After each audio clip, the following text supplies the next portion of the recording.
என் பின்னாடி நிக்கிற மரம் இயற்கையான மரமா செயற்கையான மரமான்னு கொஞ்சம் பாருங்க. மால்தீவ்ஸ்ல இந்த மாதிரி 2-3 இடத்துல ஆர்டிபிஷியல் ட்ரீஸ் பார்த்திருக்கேன். சட்டுன்னு மற்ற மரங்களை பார்த்துட்டு இந்த ட்ரீயும் பார்த்தா நேச்சுரல் மாதிரியே தான் இருக்கு. ஆனா இதுக்கு மட்டும் தனியா கேட் போட்டு வச்சிருக்காங்க.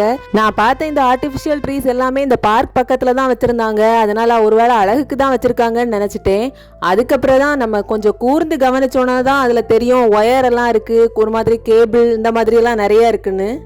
இதோட பக்கத்துல போய் பார்த்தா தான் தெரியுது இந்த ஆர்டிபிஷியல் ட்ரீ வேற ஒன்றும் கிடையாது, நார்மல் செல்போன் டவர்னு. இந்த செல் டவர் பாத்தீங்கன்னா காமனா மால்தீவ்ஸ்ல யூஸ் பண்ற திராகுவோட செல் டவர் தான். எதனால இப்படி டவரை இந்த மாதிரி ஆர்டிபிஷியல் ட்ரீயா வச்சிருக்காங்கன்னு பார்த்தா பெரிய காரணம் எதுவும் கிடையாது. டெவலப்டு கண்ட்ரீஸ்ல எல்லாம் ஏர் பொல்யூஷன், நாய்ஸ் பொல்யூஷன் மாதிரி விஷுவல் பொல்யூஷன் ஒன்று இருந்துச்சு. அதாவது பாக்குறதுக்கு அழகா இல்லாததையெல்லாம் கொஞ்சம் கண்கவரி தான் மாத்தினாங்க. அதுல மாத்தின ஒன்று தான் இந்த செல் டவர்.